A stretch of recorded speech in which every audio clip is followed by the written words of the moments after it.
Assalamu alaikum. The Qur'an is a book of clarity and guidance, yet within its pages are verses that are ambiguous, metaphorical, and open to multiple layers of meaning. هو الذي أنزل عليك الكتاب منه آيات محكمات هن الكتاب وأخر متشابهات. It is He who has sent down to you the book of which there are definitive verses which are the foundation of the book and others that are ambiguous. Why would a book of divine guidance contain verses that are not immediately clear? Won't it be easier if everything was straightforward? Well, some critics argue that ambiguous verses cause confusion, but Tafsīr al-Mīzān shows us that ambiguity in the Qur'an is not a flaw, rather it's a deliberate, profound feature of its divine design. So in today's reflection, we will explore 1. Why the Qur'an includes ambiguous verses, 2. How ambiguity protects divine truth from misuse, and 3. How metaphors and parables lift our hearts to a deeper understanding. So let's begin with an open mind and a humble heart. God says in the Qur'an, هو الذي أنزل عليك الكتاب. The Qur'an speaks of 2 kinds of verses: decisive verses, muhkamat, clear and direct, forming the solid foundation of Islamic beliefs and law, and ambiguous verses, Mutashabihat, symbolic, metaphorical, and open to deeper exploration. The decisive verses keep faith practical and certain. No confusion about core beliefs like God's oneness, prayer, or justice. The ambiguous verses serve another vital purpose. They point to spiritual truth, realities of the unseen, and divine wisdom that human words alone cannot fully express. If everything was spelled out literally, the mystery and wonder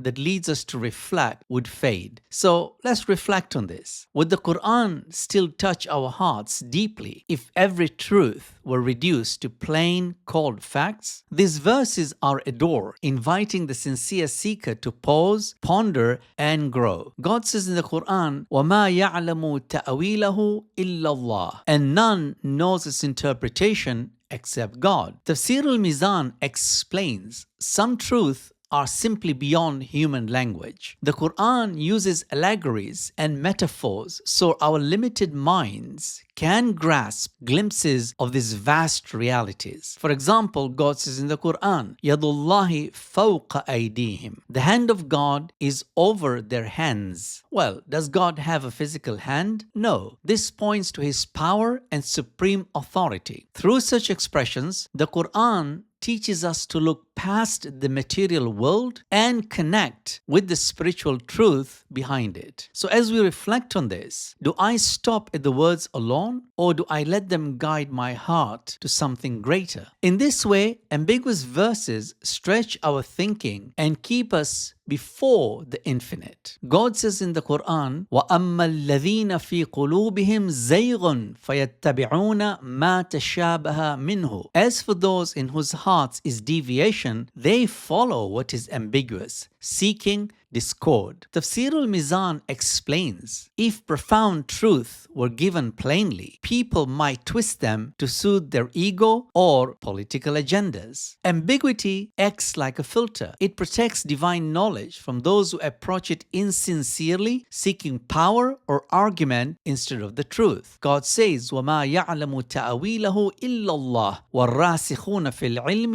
يَقُولُونَ آمَنَّا بِهِ. And none knows its interpretation except God, and those firmly rooted in knowledge say, we believe in it. Those with sound hearts accept ambiguity with faith and patience. They do not force it to fit their desires. Reflect on this. Am I reading the Qur'an to find the truth or to justify my own ideas? God says in the Qur'an, أَفَلَا يَتَدَبَّرُونَ الْقُرْآنَ. Do they not reflect upon the Qur'an? Ambiguous verses invite believers to think, revisit, and keep seeking wisdom. If every answer were instant and clear, our minds would become passive. The Mutashabihat train our hearts to search, question, and deepen faith through reflection. Just as a parable carries a lesson hidden within a simple story, these verses awaken layers of meaning each time we read them. And as you reflect upon this, do I open the Quran only to read or to truly reflect and transform? God says in the Quran,